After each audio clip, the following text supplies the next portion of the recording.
Get out of the car. The scream cuts through the night like a siren. Before Malik can even blink, the windshield shatters, glass exploding across the dashboard, glinting like ice in the flashing red and blue lights. A baton drops back to the officer's side. His chest heaves, breath hot with rage. Malik doesn't move. He doesn't flinch. His hands are still where they've always been raised, visible, opened out. Officer Lentz barks again. I said out. Spit flies from his mouth, eyes locked on Malik like he's prey. The aggression is wild, unchecked, and Malik, he just stares. Calm, silent. The air smells like heat, rubber, and broken trust. Lentz circles the door like a wolf, his boots crunching on the broken glass, but Malik doesn't break. He doesn't raise his voice, doesn't plead, just breathes slowly through his nose, eyes steady, as if waiting for something Officer Lentz can't see yet. And that's what rattles him the most. Across the street, phones rise one by one, a couple filming from the sidewalk. Aye. Teenager shaking, whispering. He didn't do anything. Some just watch, paralyzed. Others murmur to each other, but stay put, unwilling to step forward. One woman sobs into her sleeve, backing away with her toddler. The flashes of recording lights blink in the darkness like distant stars. Malik sees them. So does Lentz. You can all keep filming, Lentz yells. Ain't gonna stop me from doing my job. But his voice cracks slightly. He senses he's no longer alone. Yet Malik still hasn't spoken. The silence from the man in the car is louder than the crowd. Systemic racism doesn't always scream. Sometimes it leans quietly on the power of its uniform and dares you to question it. And tonight, it wears a badge with a bruised ego and a baton ready to strike again. And Malik, still calm, still watching. Lentz steps closer, hand twitching. Malik's gaze doesn't shift to the officer. Not once. It stays fixed. Just to the right of the steering wheel. The glove box. Closed, but not fully latched. Lentz follows the line of sight, confused. What the hell are you looking at? Still. No answer. And that silence, that unnerving stillness, that refusal to react, it gets under Lentz's skin more than screams ever could. He bangs on the doorframe. You think this is a game? Malik doesn't blink. Don't budge. Just wait. Like a quiet storm building behind clear eyes. Lentz's breath shortens. There's something he doesn't know. Something inside that car he hasn't seen. Yet the first words from Malik come like a low rumble before thunder. You have no idea who I am. His voice is even, measured, not a challenge, just truth. Heavy as stone, Lentz's laugh is forced. Oh, I know exactly who you are. Another liar with a fake attitude and a chip on his shoulder. Malik's lips twitch into the ghost of a smile. Is that what you think? I don't think so. I see what's right in front of me. Lentz snaps. And I'm not going to let you play the victim. Malik slowly turns his head, finally meeting the officer's eyes. You really should have stayed in your lane. The weight of those words lands like a brick. It's not just a comeback. It's a warning, the kind that comes too late. Lentz leans in to yank open the door, and that's when he sees it. The glove box has fallen slightly ajar from the vibrations. Inside, nestled in a black leather case, an emblem catches the light. And eagle, a seal. Letters etched in gold. Federal Bureau of Investigation, Internal Affairs Division. Time stutters. Lentz's breath hitches. His hand stops mid-reach. The rage on his face collapses into disbelief. He stumbles back a step. No, Malik doesn't move. Just watch. Now you see. The words are soft, devastating. Lentz shakes his head like he's trying to undo what he just saw. His lips part, but there's no sound. The badge doesn't shout. It doesn't need to. It just sits there, existing. And that's enough to turn the predator into the prey. Lentz stares, hollow-eyed. The crowd is still filming. Still. Watching. But all he can see now is the badge. Malik's head tilts slightly. You messed with the wrong man. The camera in someone's hand zooms in on Lentz's expression. It's no longer fury, it's fear. Frozen in that moment, his whole career flashing before him. As the night holds its breath, Malik's voice fades into the background, echoing in the officer's ears. And just like that, we rewind. You act like you've never seen someone like me drive through this neighborhood. Malik had said that once. Not to defend himself, but to remind someone that he was more than their stereotype. South Central LA raised him. Sirens at night, red-lined schools, playgrounds fenced like prisons. That was the soil he grew from. But he didn't just grow, he rose. A scholarship kid with grit in his heart and brilliance in his bones. Harvard Law opened its doors, but Malik kicked them wide open. To some, that made him exceptional. To others, invisible. Everywhere he went, he carried both addresses in his back pocket, the one from Crenshaw, and the one stamped with Ivy. He never forgot either. Agent James, we need someone who can see what most can't. The words echoed from his bureau director, but Malik didn't need to be told. He already lived between two worlds. He held power on paper, an FBI badge tucked in a leather case. But on the streets, in stores, behind the wheel of a rental car, he was just another black man being watched, too, closely, and listened to too little.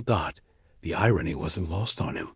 An agent tasked with exposing corruption, who couldn't even walk into a convenience store without suspicion. Every mission blurred the line between investigator and target.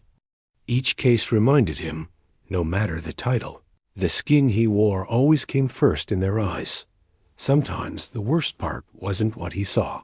It was what he couldn't say. Malik had watched officers belittle elders, follow teens for sport. Mistake. Fear for threat. He recorded, documented, filed reports. But he couldn't intervene.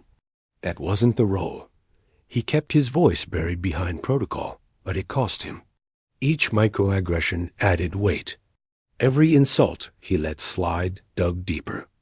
And the more he endured in silence, the more distant he felt from justice. It wasn't just the badge he carried that grew heavy. It was the burden of being quiet, when every fiber of him wanted to scream. He remembered that case in Milwaukee, pulled over just outside the precinct, wearing a tailored suit, bureau ID in his lap. You fit the description, the officer said, eyes scanning the Lexus like it had been stolen. Malik had chuckled, not out of humor, but disbelief. Harvard, FBI, and still he was suspicious. It happened in Chicago, too, and Atlanta, and Austin. Credentials didn't protect him. Intelligence didn't shield him. Accomplishment didn't erase perception. He had long since learned. No matter how polished his resume, some only saw what they wanted, black skin, and the threat they chose to invent behind it. This one's different, Malik, his supervisor warned. Cedar Falls had a reputation. Civilian complaints piling up, patterns of abuse. One name kept showing up. Officer Jared Lentz. Malik didn't flinch. But he felt it. He'd seen plenty. But Cedar Falls? It wasn't just another assignment. It was a boiling point. If the numbers were right, this wasn't about a few bad apples. It was rot in the roots. Full embed. No interference unless your cover's at risk. He nodded. But deep down, he knew if this town was what he feared, coming out whole might not be guaranteed. He packed light. One bag, 2 phones, and the badge he wouldn't show unless it came to that. As he zipped the case shut, he paused. Not from fear, but from understanding. This mission wasn't about catching one man. It was about confronting a system that had always seen him as a threat. And this time, he wasn't sure he'd walk out untouched. License and registration, this your car? The flashlight beam lingers too long on Malik's face. Officer Lentz doesn't look curious. He looks amused. Malik keeps his hands visible and replies calmly, "Yes, officer, I have the rental." Agreement. Lentz lets out a quiet scoff, eyes narrowing. "You from around here?" "No, just passing through," Malik answers, reaching slowly for the glove box. The pause that follows is thick. Lentz shifts, hand resting on his holster, not because Malik moved too fast, but because he moved at all. "Passing through, huh?" Lentz repeats, like the words don't sit right in his mouth. "Kinda neighborhood where folks notice things." The implication isn't subtle. Malik hands over his ID without a word. His expression? Steady, still, but in the air between them, something unspoken simmers, like the officer's suspicion isn't about what Malik's done, but who he is. Lentz eyes the license, then the name. Malik James. "You people sure know how to fake credentials," he mutters, half-dash smiling. Malik says nothing. He's heard it before in courtrooms, during traffic stops, in board meetings. It never shocks him. It only sharpens his memory. "Harvard, huh?" Lentz reads from the rental profile. "Fancy.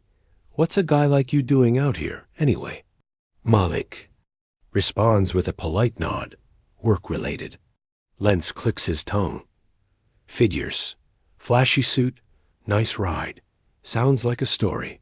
His voice drips with mock approval. But behind the smirk is something darker, an assumption, a narrative being built in real time. Malik's silence isn't a weakness. It's a calculation. Every word Lentz says is a thread in the noose he doesn't realize he's tightening. Because at this moment, restraint is Malik's only shield. Lentz steps closer, leaning halfway into the car. Then he glances at his chest. "Cam, press one finger to it." Mutes it. The silence buzzes. "You think that badge of yours means anything to me?" He whispers, his voice dropping like venom. "You're still just another mouthy monkey in a rented suit." Malik stares straight ahead, breathing in, breathing out. He hears it, records it in his mind, if not on the mic, because this is how racism survives. Not always loud, but hidden in the quiet corners, the dead air, the muted moments when no one else is supposed to hear.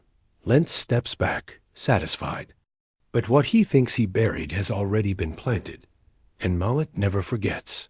A second cruiser pulls up. Another officer strolls out, eyes bouncing from Malik to the car. What's this guy doing in a Lexus? The new voice says, chuckling, "Lentz." Laughs along. That's what I'm wondering. Malik remains composed. But inside, something churns. He's seen this pattern before. Two cops, one narrative. They don't need a cause. Just comfort in each other's assumptions. It's not about the car. It's not about the location. It's about a black man they can't place and don't want to. And the more Malik says nothing, the more power he holds until they try to take it back. They keep circling. Questions turning into jabs. Suspicion dressed as casual talk. Malik keeps his tone even, keeps his answers short. But inside, he's screaming, not because of fear, but because of how easily power becomes cruelty. Because he can't break cover. Because he has to let them humiliate him just to stay embedded in a system that feeds off silence. He clenches his jaw, anchoring his thoughts. You're not here to fight back. You're here to expose them. But that doesn't stop the sting. Not when the uniform turns into a weapon and your dignity becomes collateral. Lentz finally steps forward, hand hovering near his belt. Step out of the car. Malik hesitates, not from resistance, but from knowing this is where things shift. Now, Lentz barks. You look like a thug with a degree in lying. The words hang like smoke thick, poisonous, deliberate. Malik unlocks the door and steps out slowly. His body is steady. His heart was heavy. He doesn't respond, because in that moment, Every response would have fed Lentz's hunger for dominance. Silence? Silence stings louder than words. You think I didn't see you? Malik didn't have to look in the mirror to know who it was. The same cruiser had been behind him for 6 blocks, no lights, no sirens. Just tailing. He tightened his grip on the steering wheel, voice low in his throat. You just couldn't leave it alone. He hadn't broken a single law. He wasn't speeding. Didn't roll through a stop. But the engine behind him stayed close, like a shadow looking for a reason to become something else. Lentz wasn't policing tonight. He was hunting. Malik's instincts were sharp, trained by both street and system. He knew when someone wanted control and when they wanted to crush. Street lights vanished as he turned beneath the overpass, and that's when the siren finally chirped. The location wasn't random.adark underpass. No traffic, no footfall, no chance witnesses except the ones you couldn't plan for. Malik pulled over slowly, breathing steady, hand already sliding down to his side. Click. His phone recording app launched with one thumb swipe. Keep calm, he murmured, just loud enough for the mic. Let the story tell itself. Lentz's boots scraped the pavement as he approached. License, registration, and maybe an explanation for why you're circling back through here? Malik stayed silent. He didn't need to answer, not yet. The script was unfolding. Not his script. Lentz's. Malik just needed to survive long enough to capture it. But even knowing the game, he didn't expect what happened next. Out of the car. No. Lentz's voice dropped the act. No more forced politeness. Just command. Raw and ugly. Malik glanced forward but didn't move. He knew the law. He wasn't under arrest. There was no probable cause. And then crack. Glass exploded inward as Lentz's baton smashed through the windshield, shards flying like shrapnel. Malik shielded his face, but his composure didn't. Break. The officer yanked open the door, hands grabbing at Malik's jacket. You want to play smart? Let's go then. Malik was dragged forward, breath knocked out of him as his knee scraped the curb. No resistance. No fight, but his mind was racing. The dash cam was angled wrong. His phone was still recording, but the mic couldn't see. He had to remember every detail, every slur, every movement. Lentz's voice was louder now, barking accusations. You resisting? Huh? You hiding something? Malik didn't respond. He didn't need to. The windshield wasn't just shattered glass. It was the line between decency and brutality, and Lentz had just crossed it in full view. As Malik hit the pavement, his jacket shifted. The glove compartment had popped slightly open during the chaos, and nestled inside, half visible, almost. Glowing in the ambient light was the black leather badge case, the gold seal. FBI, Internal Affairs Division. It sat there, right in front of Lentz, but his rage blinded him. He never even looked, or worse, he did, and ignored it. Malik's eyes darted toward it for a second, then away. If Lentz saw it, the cover would blow. If he didn't, the game continued. Either way, the truth sat inches from justice, and justice wasn't ready to be seen yet. From across the street, a voice cracked through the noise. He didn't do anything. A teenage girl, phone raised high, recording with trembling hands. Beside her, more phones went up, dozens now. Bystanders had emerged, silent at first, but no longer. You can't do that. Someone shouted, back up or you're next. Lentz barked, turning from Malik toward the crowd, but the cameras didn't flinch. Malik stayed grounded, body aching, but heart steady. The silence was breaking, and not just from him. This wasn't the first time people had filmed injustice. But maybe this time, the story would stick. Maybe this time, the echo would be too loud to ignore. A second officer approached casually, almost bored. No rush, no urgency, just procedure. He walked to the passenger side, bent down, and opened the door. Malik's breath caught, and there it was, a small, clear bag. White powder, placed on the seat like it belonged there. No, he whispered. He'd seen this trick before, knew it, trained for it, wrote case files on it, but nothing prepared him for watching it unfold on his own seat. He made eye contact with the second officer. The man didn't flinch, didn't pause, just gave him a small nod, like it was all routine. And Lentz? He grinned. Well, what do we have here?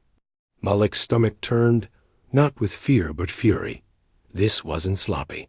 This was scripted. And the worst part? He couldn't stop it. Not yet. Cuff him. The order came like a hammer. Hands. Pulled Malik up, shoved him face first against the hood, wrists twisted behind his back. Cameras were still rolling. Voices were louder now. But no one stepped closer. He wasn't just being arrested. He was being erased. His badge didn't matter here. His degree didn't matter. His silence hadn't saved him. And as the cuffs clicked, so did the understanding. This wasn't about law enforcement. This was about domination. And they thought they'd won. As Malik's cheek pressed cold against metal, he closed his eyes. A single breath. A quiet whisper.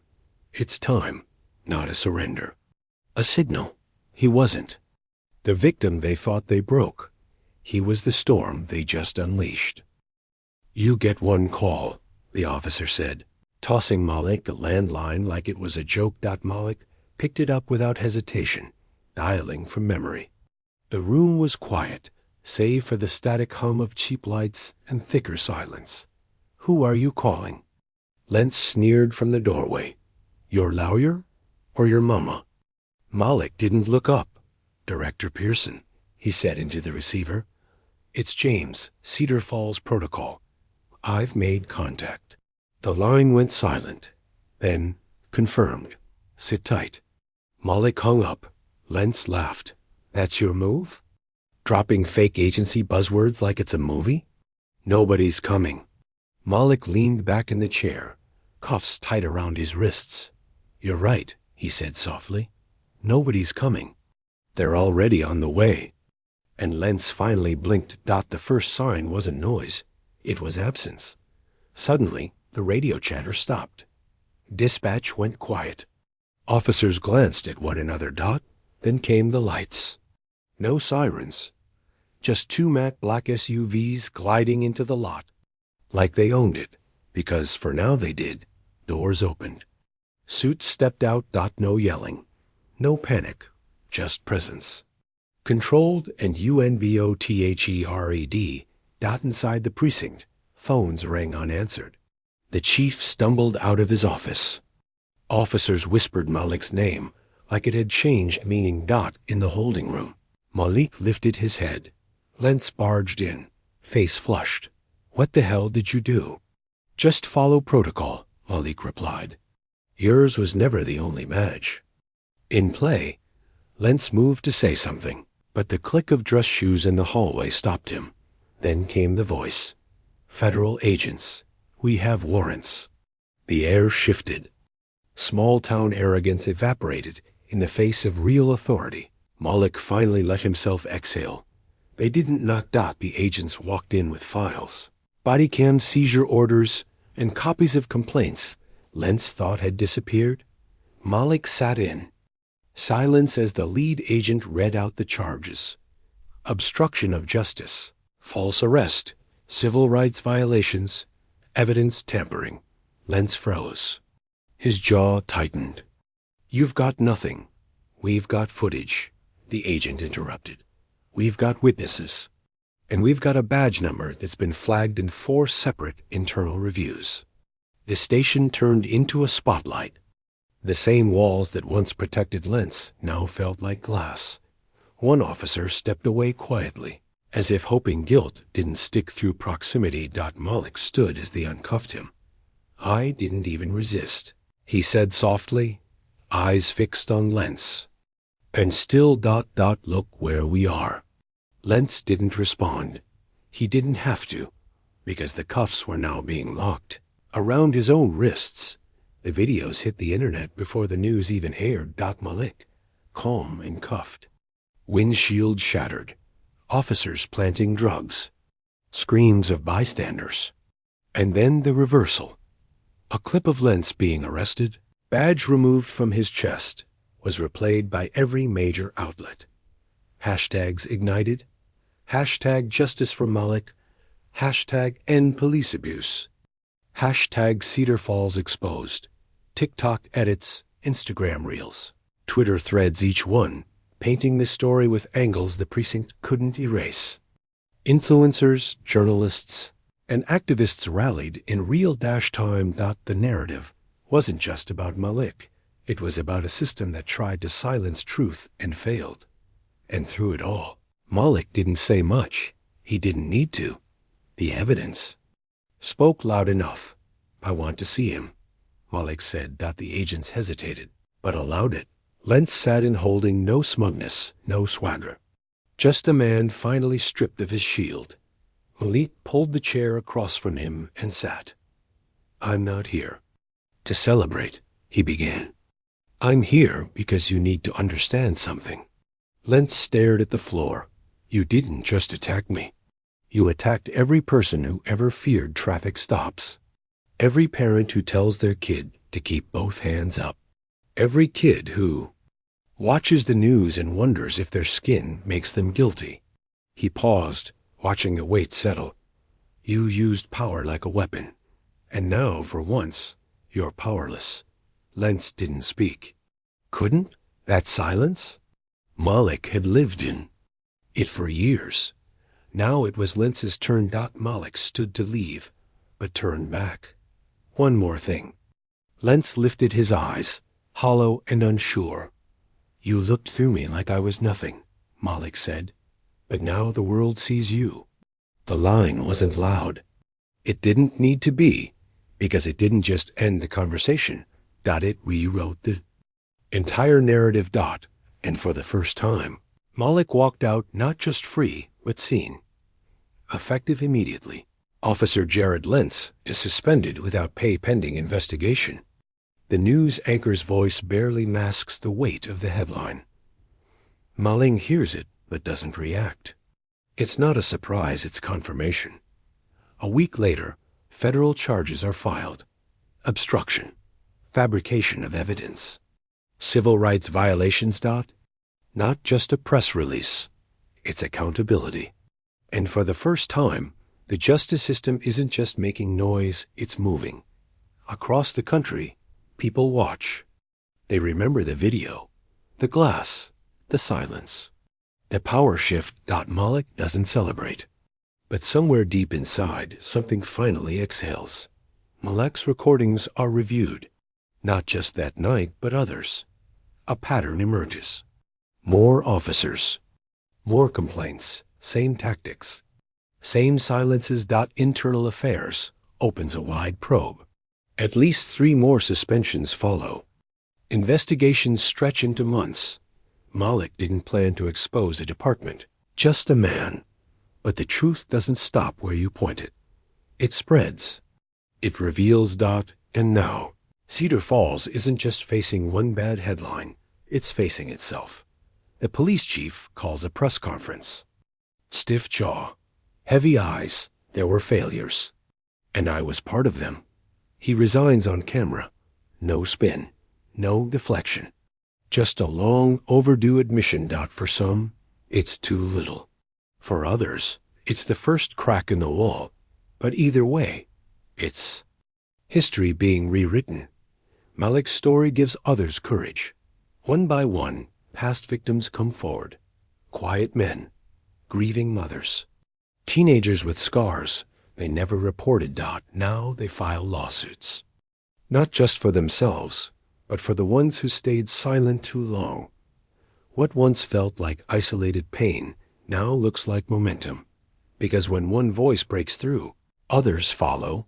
CNN runs a segment. The man who turned silence into justice. Malik watches, arms folded. He's offered a promotion. More rank. More power. He declines. I don't want another title, he tells them. I want to talk to kids who think they don't matter. He speaks at schools, community centers, on Zoom panels. He trades status for purpose, and in doing so becomes something no badge ever guaranteed: a leader. The badge isn't what makes you powerful. Malik says in voiceover, it's the truth. And when you really carry it, they can take your silence, your rights, but not your voice. If you were Malik facing silence, humiliation, and injustice with nothing but truth in your hands, what would you have done? Drop your thoughts in the comments. Have you ever experienced or witnessed something like this? Tell us what happened. Your voice matters. Your story might give someone else the strength to speak up too. Conversations create change. When we listen, learn, and speak, we shift the culture. So don't stop here, join the dialogue. Let's build something better, together. For more real stories that confront racism and empower change, hit like, subscribe, and turn on notifications. Stay awake, stay informed, and stay loud.